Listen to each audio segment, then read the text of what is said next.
Berry. So Christine Berry is a writer, thinker, and change maker based in Manchester. She has been described by The Guardian as one of the central figures in the new economics, and her work has also been covered by The Economist, The Financial Times, and various other major newspapers. Christine's recent work has focused on how we can build a more democratic economy, and in particular on the need to democratize ownership. She's currently working on her first solo book, published by Verso and provisionally titled Owned: How Our Lives Became Assets and How to Reclaim Them. She has previously served as Principal Director of Policy and Government at the New Economics Foundation and as a trustee of the charities Rethinking Economics and the Finance Innovation Lab. Okay, so just a brief note before handing it over to Christine is that today's format will be a little bit different than usual. So instead of Christine just giving a presentation and then there being a Q&A, it will be a little bit more of a back and forth conversation between Christine and myself. And after that, we'll then have a short break, and then it will open up to the wider Q&A. All right, so with all of that said, Christine, over to you. Oh, you're muted, sorry. I'm still muted, classic. Yeah, thank you so much for having me. It's a real delight to be here. I do have some slides which I'm going to try and share. Although, as Caleb said, I'm going to try not to just talk at you for half an hour. Let's see how we go. Can everyone see those slides okay? Great. So as Caleb said, I'm currently writing a book. I've been trying for many years now to write a book about democratic ownership and why I think it matters and what it might mean. About 3 years ago, I got long COVID, which sort of stalled my work on the book slightly, and have just recently kind of started to get my head back into this book project. And I suppose I'm here today wanting to explore some questions that even after many years of thinking about this stuff and about democratic ownership and what it is, I'm still sitting with. But rather than kind of introducing those questions with bombarding you with a lot of conceptual and theoretical content, I'd like to tell you a story about a place that I love. So this that you can hopefully see on your screen now is Rybank Fields, which is about 5 minutes down the road that way from where I'm speaking to you now. And it's a beautiful kind of rewilded meadow, woodland. I go there all the time with my son, particularly since I got sick. I go there a lot. I do a lot of my thinking and my writing there. It's just a really beautiful, peaceful place. And this here is the entrance to Rybank Fields. And I just want to draw your attention to two things that you can see in this picture, which I'm going to blow up for you bigger in a minute so that you can see them properly. These two kind of signs at the entrance to Rybank Fields, which I think tell their own story about ownership and why it matters and what democratic ownership might mean. So this here on the left is a sign advertising an event that took place last week, which I sadly couldn't go to, but my husband and my son did go to. I'm told there were lots of families from the area that were there. It was a walk around the fields and looking for wildlife, looking for bats in the dusk. And this sign, which advertises all kinds of things like this that happen on the fields, organized by the local community. I have been to lots of them, solstice events, music events. This has just been put up by a member of the local community who kind of makes these signs, who's involved with some of the self-organized stuff that goes on there.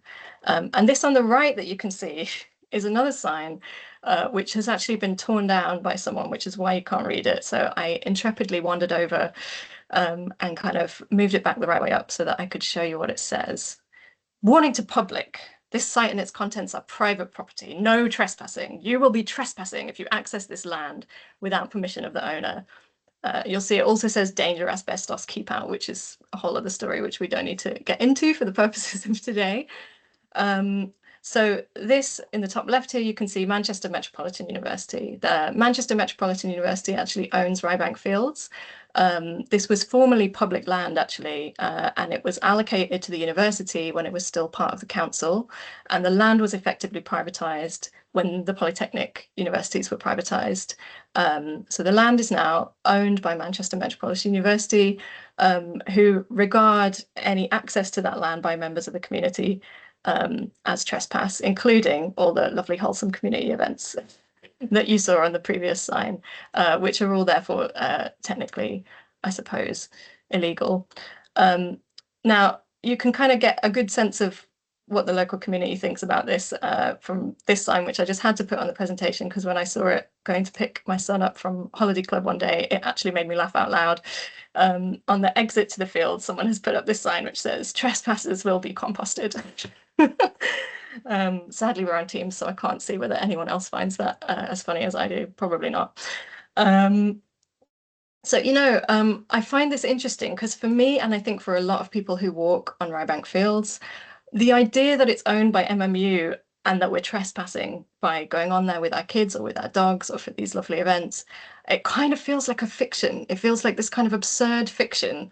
Like, of course, I remember saying to someone who's involved with the fields who I spoke to about this is, of course the fields don't belong to MMU. They don't even belong to us. They belong to themselves. I think that's how a lot of us feel about because Rybank is this beautiful rewilded urban green space and part of the reason that it is so beautiful is precisely because MMU has kind of abandoned them largely for they were allocated to it originally as playing fields and they haven't been used for that purpose for decades now, and in that time the land has rewilded itself. The whole reason that we love it so much and that it's such a special place in the middle of a big metropolis, Manchester, which is where I live, is because MMU have abandoned it and the land has kind of reclaimed the space for nature.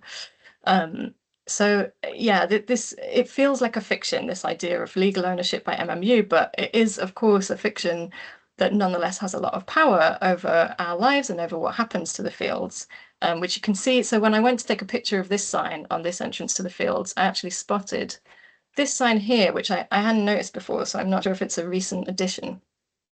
And I'm going to blow it up bigger for you. I also had to move a Save Rybank Fields sign, which somebody had put over the top inevitably, so you can't actually read what it says. So I moved that for you so that you can see. These premises are monitored and protected by MAK Integrated Services. Caution, guard dogs. I have to say, I have never seen a guard dog on Rybank Fields. I have never seen any evidence of MMU's presence on Rybank Fields. I think this sign is largely intended as a deterrent.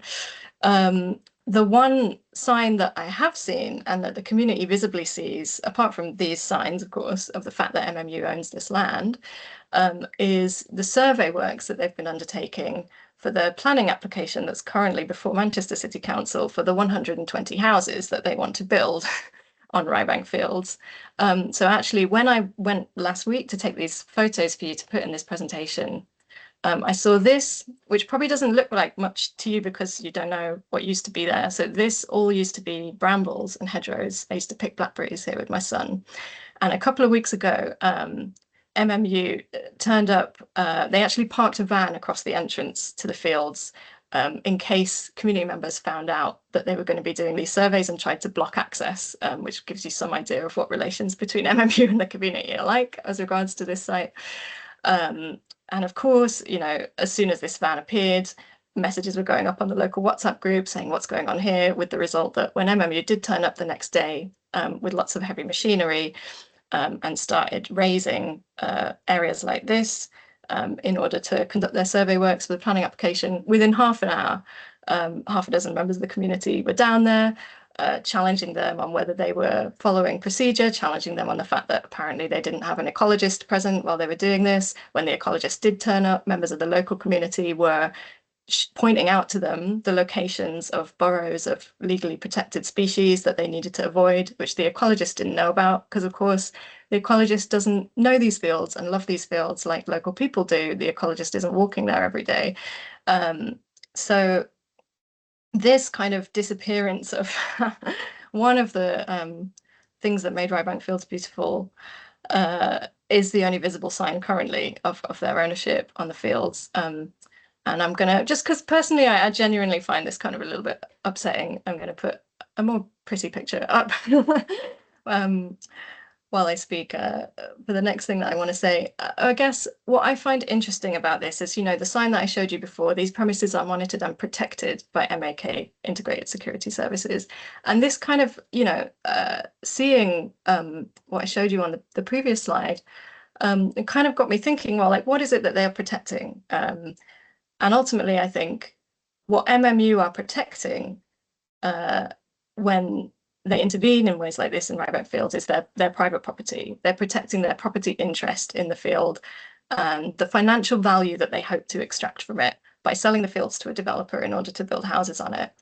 Whereas the local people, when they come down to the fields to try and point out, the wildlife that could be destroyed by these works, and more widely, trying to stop the houses from being built because, this latest skirmish scuffle over the survey works is just the latest in a very long running and quite acrimonious battle between the local community and MMU over the future of this land. The local community are trying to protect life, right? So who is really protecting Rybank Fields? Who is really stewarding Rybank Fields in this scenario? And I think this is kind of why I wanted to open by talking to you about this example, because it reminds me of something I read in an essay called From Serfdom to Socialism by Keir Hardie, who was the founder of the British Labour Party over 100 years ago, where he's talking about the state, and he talks about the need to transform the state from a property-preserving institution to a life-preserving institution. And I think, in a way, this is really kind of the core thesis of my book. And my vision for the future, right, is that I think our whole economy, our economic system needs to be transformed from a property-preserving institution to a life-preserving institution. And I think Rybank Fields, for me, is an interesting example where you see these conflicts and these tensions between these two logics playing out. And I think it also, for me, helps to illustrate why I think democratic ownership matters and is necessary. So there are 3 reasons, which I'm just going to check how I'm doing for time. Yeah, I'm okay for time, I think. 3 reasons why I think democratic ownership matters: money, power, and good lives. So the first, money. I guess part of my thesis with the book is that most people who are making serious money in capitalism today are making money by owning things rather than by doing things. They're essentially extracting unearned rent by virtue of the fact that they own assets, which they can leverage and speculate with and play all kinds of financial games with. And I think, with Rybank Fields, you can see this really clearly because MMU, as I said, were given this land for free by the council. It was formerly public land. Land rent is kind of the archetypal example in economics of unearned rent, right? There are other examples I talk about in the book, like intellectual property ownership of utilities, all kinds of other stuff. But I think most people would agree that when it comes to ownership of land, you didn't create that land. It wasn't your labor or your innovation or your risk taking that produced the money that you get to extract from that land. It is kind of a purely extractive. So every penny that MMU is going to make from selling this land to developers is kind of a textbook example of unearned rent from an economic perspective. But as I say, what I argue in the book is that you see that logic actually replicated across the economy and in a lot of places where it might not be so obvious and so kind of barefaced as it is with something like this. In all kinds of sectors of the economy, when you really dig into it, ultimately, this is kind of how a lot of people are making their money. And the second is power. So, as I said, although it seems like to local people kind of like a fiction that MMU owns this land, it has a reality, and the reality is that it gives them far more power to decide what happens to this space and to the future of this space than local people who have much more of a stake and who really care about this land have to decide what happens to it. And the third is good lives. So I would say Rybank Fields is very essential to my ability to live a good life as a disabled parent living locally. And again, the dominant ownership models don't make it easy for people in the local community who are kind of trying to desperately in the face of what can feel like quite difficult circumstances to live under in the UK at the moment, trying to kind of maintain the things that allow their lives to feel sustainable. So I think about this in terms of Kate Raworth's donut economics, and the idea that the goal of economic activity should be to get inside the donut to achieve good lives for all within ecological limits. And I think what I would argue is that we can't achieve that goal without an ownership transformation, because the dominant ownership models make it exceedingly difficult to get inside the donut, because they actually are vastly inefficient at translating our available ecological resources into well-being for people and for nature, because they're not designed to do that, right? They're designed to maximize the rent that can be extracted by the owners of assets, which often conflicts with that objective. And I think for me, certainly, that probably is like enough of me talking without a break. So I might just give Caleb a chance to come in and respond on anything that he'd like to say about what I've said so far, before I kind of move on and talk a bit more about some of the questions that I'm still sitting with about what all of this means in practice at an economy-wide level. Yeah, great.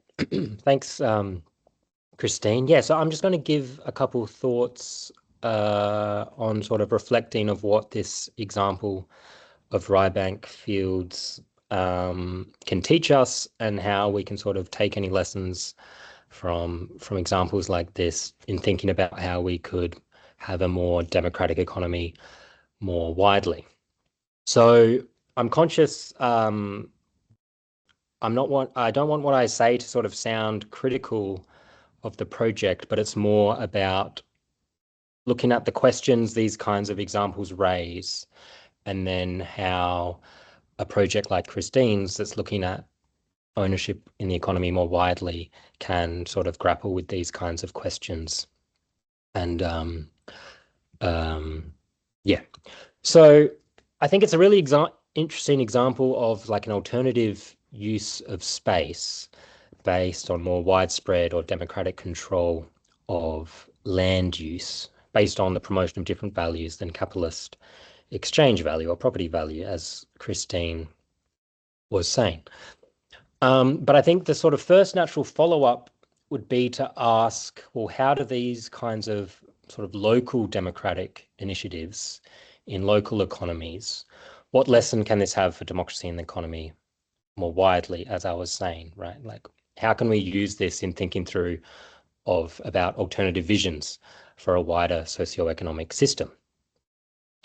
Because I think we need to be cautious of the danger of falling into what sometimes gets called a local trap, where democratic interventions in the economy are sort of seen as an inherently small scale and a local thing. And the worry here is not just that local communities can sometimes be parochial, though I think that is a legitimate worry. I know nothing about the community in Manchester, so I'm not making a comment about that, Christine. But I think the other worry is that if we focus just on the local scale, then there is a danger of sometimes ignoring the larger structures that influence what options are available, and the plausibility of and availability of resources. So referring back to this case of Ryebank Fields we see on our screens, I think it's important to think that the problem isn't necessarily just that members of local councils are in collusion with developers, sort of making backroom deals. Although again, maybe that is the case in Manchester, I don't know the specifics. But I think there's also this wider problem that, given the current structure of the economic system, there's always a bias towards certain kinds of projects getting funding and support in order to do what's required to maintain the fiscal base of cities and communities. And this leads to certain sort of rat races or races to the bottom of cities kind of competing for an investment and things like that. After all, sort of development obviously has an economic rationale that sort of the preservation of the natural landscape lacks, as Christine was saying. So the question then becomes, how could we organize economies and financial systems such that a wider array of values can actually get promoted? and a wider array of persons can have a say in their management. So I think there's lots of open questions here, but just a couple of examples could be things like participatory budgeting policies. So this is where local residents get to like directly vote on what projects get funding through a deliberative process, or even systems of local public banks that would give out loans on the basis of a wider array of values and norms, and have these decisions accountable democratically, and not just make financial decisions about credit on the basis of expected financial returns. Right. So once we make that step of thinking about how we could have decisions over our economies opened up to democratic processes that work across larger scales, then lots of questions immediately are raised how such a process ought to be carried out. So Christine mentioned briefly, and I think she'll talk more about this, about notions of commoning or stewardship over assets as opposed to seeing them as private property, and also the role of education and cultural change and how these are vital. And I think these are all interesting questions and are really valuable to explore. But I also think it's important not to be too optimistic about the ability of democracy to lead to consensus, and that, well, if we make a process democratic, we'll always end up agreeing about how we should allocate resources or use assets. So I think thinking about, again, this Ryebank Fields as a bit of a starting point, even if all of the participants were perhaps motivated out of a concern for the common good or something like that, it might not be necessarily true that sort of one right answer will appear that everyone is going to land on about what we should do with this space. And I think that's the important insight of a focus on democracy, is that we need to think through how we can capture this disagreement and conflict in a way that's compatible with norms about cooperation and stewardship for future people. And what about the stake future generations have in these discussions, right? We need to think about how we could incorporate the interests of future people in these democratic experiments. Should we have certain people act as representatives on their behalf? How would that work? I think given the climate crisis, right, and given people sort of in the here and now might potentially sort of democratically decide to do something that's unsustainable ecologically, that's a question that's also really critical. So that's, yeah, those I think are just some reflections on this example and the kinds of questions I think it leads to thinking about when it comes to scaling democracy. Great. Thank you so much. Yeah, so many things there to pick up on, and hopefully I will kind of, in the course of the rest of what I want to say, I'll try and kind of pick up and respond to some of the things that you said. I think maybe starting with where you finished, actually, where you ended up, I think is a really nice segue to the first question that I've been sitting with that I wanted to explore with you today, which I think Caleb has really nicely introduced there, which is who are the citizens, right? Because yeah, I mean, with Ryebank Fields, it's an interesting one. And before I kind of fell in love with the fields as much as I did and became a real sort of partisan in these questions, it was something that I thought about quite a bit. I was like, well, you know, obviously it's an interesting one that people who might want to buy the houses that are built in a place like Ryebank Fields, because they don't yet live in the local community, don't necessarily have a voice in the planning process, whereas people who already do live there have an interest in kind of protecting their local green space. And, you know, how do we deal with that from a democracy perspective? I think having seen a lot more of the way local democracy works in Manchester, my view on that in this particular case has probably changed a little bit, just because I think it's an interesting one about, yes, we need housing, but I think the need of local people for housing and the need of local people for green space, you often see this, they kind of get pitted against each other, as if that's the question that's really at issue, when actually for me what's at issue with battles like this, but particularly in Manchester, where there is a very high degree of, I would say, collusion or confluence of interest between the city council and property developers, and the local community feels very shut out of that process, not just in this case, but in many, many cases of planning decisions across the city, is kind of in whose interests and who gets to decide, right? Like who gets to decide where we need housing, what kind of housing gets built, whether that housing is affordable. So the housing that's going to be built on Right Fields, for example, I think 20% of it is due to be affordable, which is pretty good going for Manchester, because about 0.5% of the houses that have been built in Manchester over the last few decades have been affordable, and most of the rest have been luxury flats that are far out of the reach of most people who live in Manchester. And so I think there's a real feeling, you know, as Caleb was saying about this sort of race to the bottom almost of local places, feeling that they have to attract inward investment, or they have to attract private capital.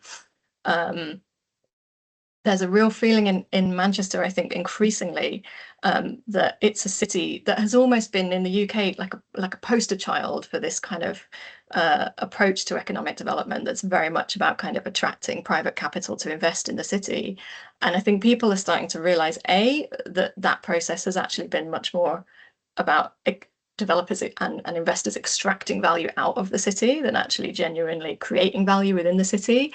And B, that it's created this sort of system where the interests of people who actually live in the city, the housing that they need and the green space that they need, and like their ability to sort of holistically plan and have a say in the shape of the communities that they live in, has sort of been lost. And you know, even just conversations I overhear in cafes in the place where I live, where there are lots of developments springing up at the moment, people have this real sense of kind of that the council doesn't listen to the community, and this real sense of disempowerment that, you know, local people are in the back seat and private capital is kind of in the front seat, right? So having said that, as Caleb said, this question of how do we reclaim democratic agency over these things is not necessarily a straightforward one, when we ask kind of who are the citizens in a democratic economy. And I think on the left, certainly, in traditional kind of leftist theory, there are two main answers to that question and two main models of democratic ownership that people kind of reach for, one of which is state ownership. So it's about citizens of a particular state, and one of which is worker ownership, so workers in a particular industry or sector or company. And I think both of those models have their place within a democratic economy. But I think most people that I've worked with over the years and that I speak to about these issues would regard them as kind of two possible options within a more diverse ecology of democratic ownership. And that's partly because I think when we ask who are the citizens, we need to really ask, firstly, who has a stake in whatever the thing is, whether it's a piece of land, whether it's a factory, you know, whether it's a piece of infrastructure, who has a stake, and where is the exploitation happening? Where is the extraction happening? And I think, again, one of my kind of theses with this book is that under modern capitalism, yes, of course, exploitation is partly about the labor relation, as in kind of is kind of highlighted by traditional Marxist theory, but it's also about rent extraction from people in all kinds of other capacities, kind of as residents of a place, as consumers, say, of things like energy or water or transport, as debtors, people who owe debts to financial institutions, as tenants, residents of private rented accommodation. And it's also about extraction from nature. Again, you know, as we've been talking about, and the need to think about kind of stewardship of those natural resources. So I think that to me implies a much more pluralist approach and more of a multiplicity of different ownership forms, that kind of, rather than starting from, you know, I've got a hammer and so everything looks like a nail, rather than starting from one institutional form or one answer, it starts with this question. So who has a stake and where is the exploitation happening? And I think that also, you know, as Caleb said, really points to the need to think at a number of different scales, from the local through to the global, actually.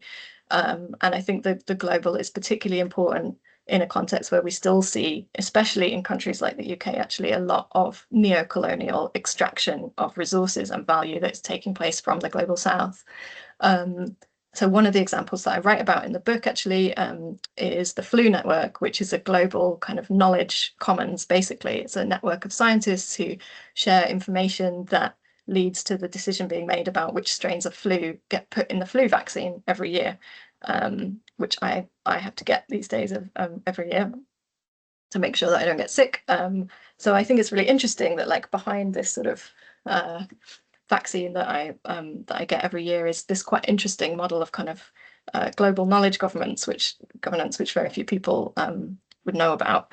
But I think things like that really demonstrate that it is possible, even at a global scale, to govern things in a more democratic, more commons-based kind of way. That's probably enough on that question. Although I do think just the thing that Caleb said about ecology and sustainability is really important for me here, because it's a question that I have sat with. Also, it's the question that Caleb raised of, we like to assume that democracies would necessarily make more sustainable decisions, but is that necessarily the case? Do we need to think about nature being explicitly represented in these more democratic models? I suppose what's interesting to me about Ryebank Fields is that I really feel local people, and some people who are involved in the Save Ryebank Fields campaign have said this to me very explicitly, that they see it as their role to be a voice for nature because nature cannot speak for itself. So they are not, they often get characterized as NIMBYs, which, if people don't know, the UK, the British acronym "Not in My Backyard" is a pejorative term that's used about people who basically are worried about their own house prices and don't want building work taking place down the road from them because they're essentially selfish. In my experience, that is the exact opposite of everyone I've ever met who's involved in trying to save Ryebank Fields. It's because we walk in these fields every day and we have this connection to the land, I think, through being close to it. And people feel they have a relationship with the nature that lives there and they feel compelled to try and protect it. So I find that interesting. It's something that I'm reflecting on a lot at the moment is, how can the experience of having a stake in something that we care about, and particularly the experience of feeling empowered to have a say in the future of something that we care about, help us to sort of transform ourselves as people, really, and reconnect to each other and to the land and to nature, and to recover a kind of sense of stewardship that can maybe kind of start to square that circle a little bit about this sort of potential tension between democracy and sustainability, because I think that tension becomes a synergy when you have people who are connected to the natural systems that we ultimately are a part of and depend on, and therefore feel highly motivated to protect them. I don't think it, I don't think it completely gets rid of that tension, but it's something that I'm thinking about a lot at the moment and that I find interesting. Just checking the time again because I think I'm going to have to radically speed up. So the next question that I'm sitting with is, what is democratic ownership anyway? And maybe I'm going to start where I thought I would finish with this, following on from what I just said about stewardship, because I've kind of been, a question I've been asking myself lately is, should I really be talking about democratic ownership at all, or should I be talking about democratic stewardship? Because I think often when I'm talking about democratic ownership, I'm not just, what I want to be really clear on is, I'm not just talking about taking an existing bunch of ownership rights that currently exist and handing them from person A to person B. That's not what I'm talking about. What I'm talking about is changing the logic of the system from a logic of extracting rent to a logic of meeting needs. And I think that really means shifting three things: purpose, power, and culture. So I think some of what is characterized as state ownership currently, I talk in the book about state rentier capitalism, so kind of forms of state ownership that are actually perpetuating the same logic as the system that they're trying to replace. So a lot of states have sovereign wealth funds now, right, which basically invest via the capital markets, money that is deemed to be a collective good. And for me, that is, it's positive in certain respects, in that it allows for the collectivization of certain forms of wealth and for that to be redistributed amongst the citizens. But if you look at the actual investments that those sovereign wealth funds are making, for me, they're not necessarily democratic. So an example I like to give is Singapore's sovereign wealth fund is a big investor in UK student housing. And that's not because they care about UK students and their ability to have housing. It's because it's a good investment for them and it's a means for them to extract rent from UK students, basically.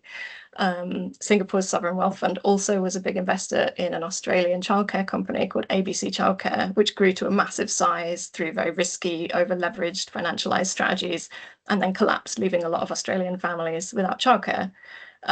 Singapore's sovereign wealth fund lost a lot of money in that incident, but there weren't any Singaporean families that lost their childcare as a result of that incident, right? So I think when states invest via these highly globalized, financialized capital markets, where the whole logic is about, and the purpose of that investment is to extract rent, to me, that's not democratic ownership. Democratic ownership, or perhaps, as I said, maybe I shouldn't use this phrase, maybe it's more accurate to use the word commoning. I'm kind of in the foothills of getting to learn my Ostrom and learn about the theoretical backdrop of traditions like commoning. But I think really this is what I'm talking about. It's what I'm groping my way towards when I talk about democratic ownership, is kind of disaggregating the rights that normally attach to ownership and saying, well, perhaps some of these rights should really belong to no one at all. Like in the case of Rybank Fields, in my ideal world, would it exist in some kind of trust where nobody had the right to sell it? And just a quick example that I think really kind of helps illuminate this for me. So this is Unicorn Grocery, which is where I do most of my food shopping. It's more than anything else, probably the thing that makes my life livable.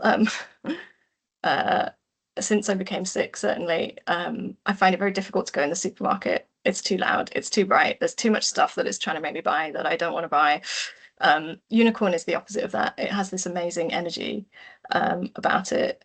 And what I find really interesting about it is that although it is a workers' cooperative, the way that it behaves is much closer to really a multi-stakeholder cooperative, which I think a lot of the models in the course of researching my book that I found myself being most inspired by are essentially multi-stakeholder cooperatives. And I think that's for the reason that Caleb gave of saying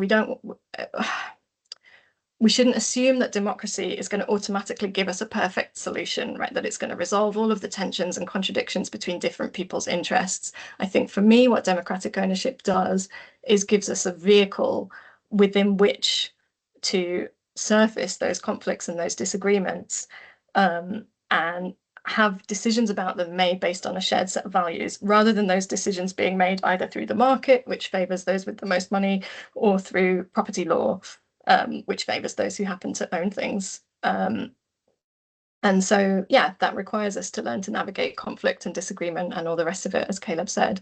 So Unicorn, as I said, it's a workers' cooperative, but the way that it operates is very kind of mindful of the interests of customers, of the interests of suppliers, of the local community. I think because, right, in a case like this, capitalism kind of parcels us up into these different identities, right, where you're a worker or you're a consumer or you're a citizen.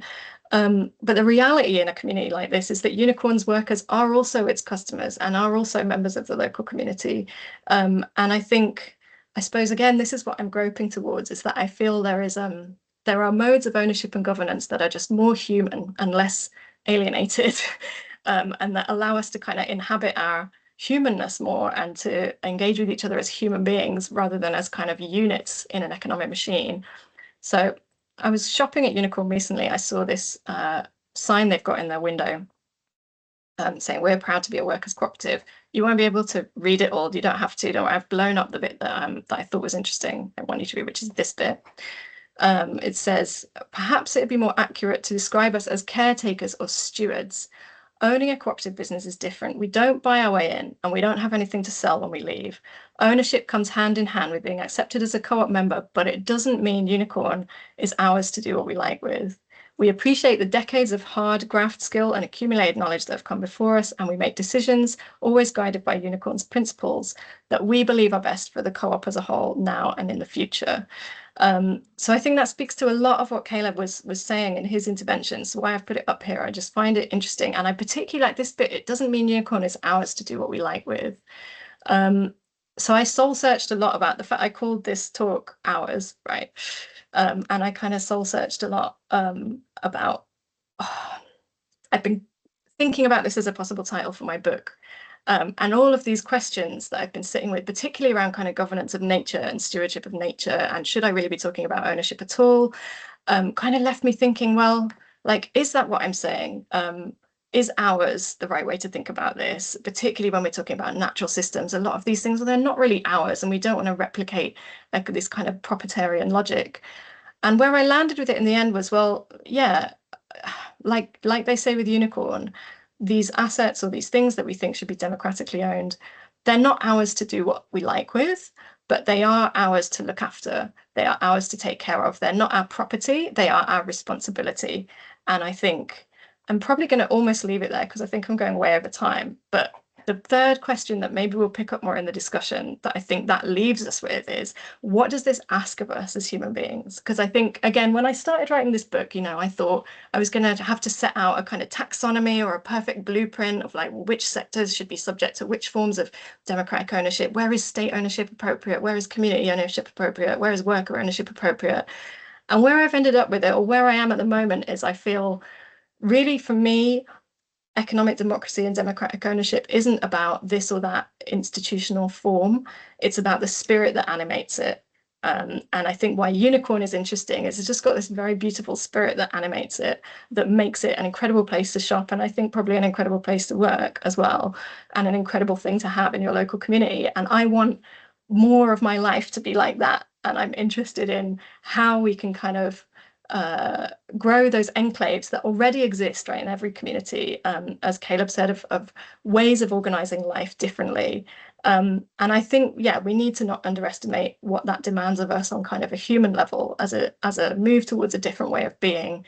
I actually think that is a kind of generational task for us to develop the skills that allow us to navigate conflict and disagreement and to inhabit those democratic solutions. So I don't think they're a silver bullet for all the problems the world faces, but I do think that they give us a vehicle that can take us somewhere better than where we are right now. And I think I need to stop talking. So yeah, although I did have a couple more slides, I think I'm just going to leave it there for now.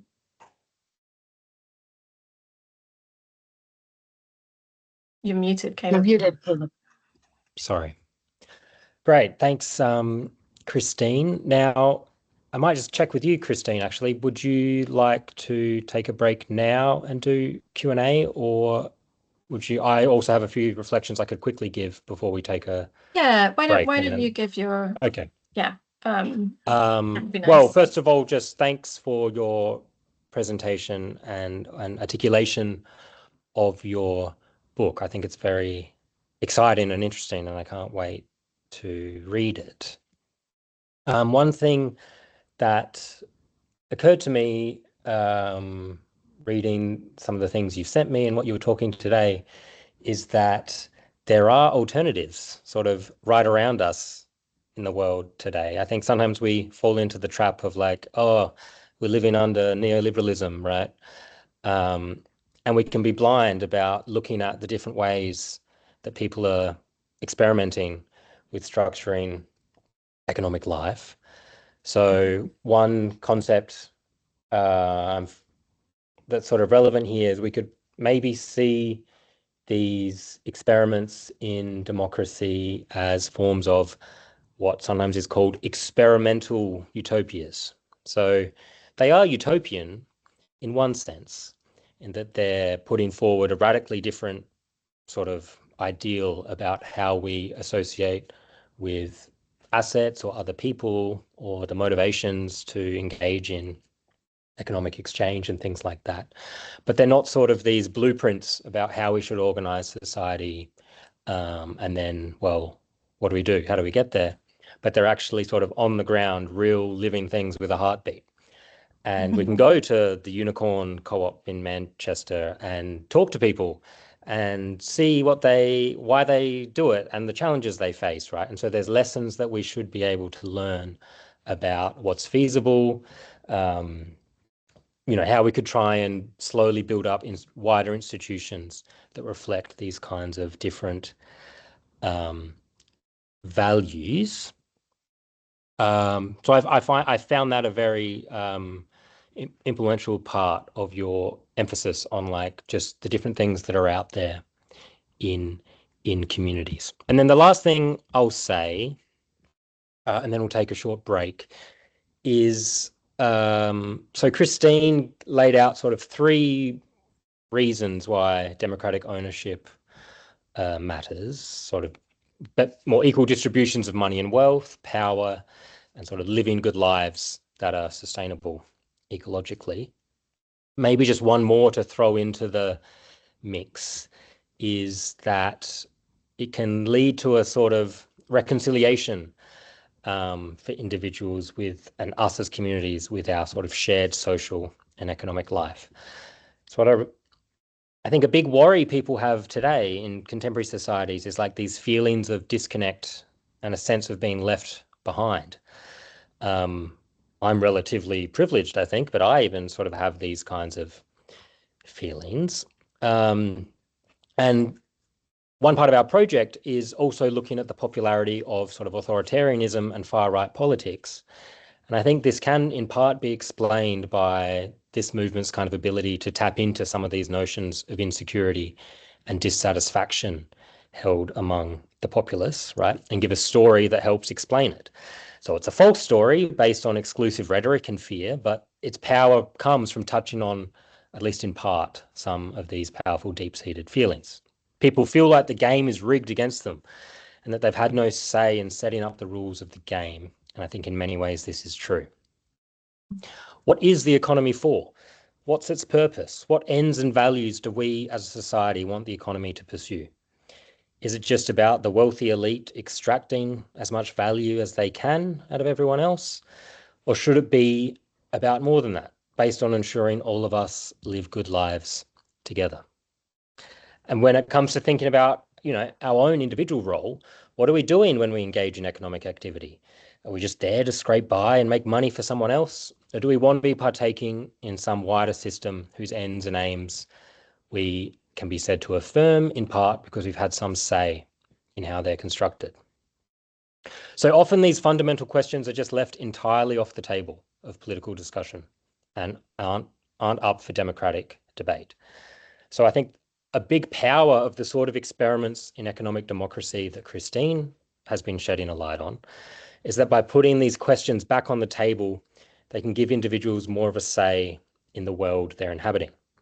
What it can do, to borrow a phrase from one of my favorite philosophers, is maybe make individuals feel like they're members in society and not simply caught in it. Okay, so we're going to take just a few minutes break and then we'll come back for questions. So stay tuned. And discussion, just to say, don't feel like you have to have a question for me. I'm interested to hear what you all think about these things, because as I say, I really, even after like about 10 years now thinking about this stuff, I certainly don't feel like I have all the answers. And, as Caleb said, more and more, I feel like maybe that's not the point. It's not about finding the answers. It's about asking the right questions. So, yeah, I'm interested in any reflections that people would like to share. Yeah. Great. So like 3 minutes break, is that okay? Yeah. Christine? Yep. Okay. So we'll be back. We'll come back at 5:02. Great. Thanks.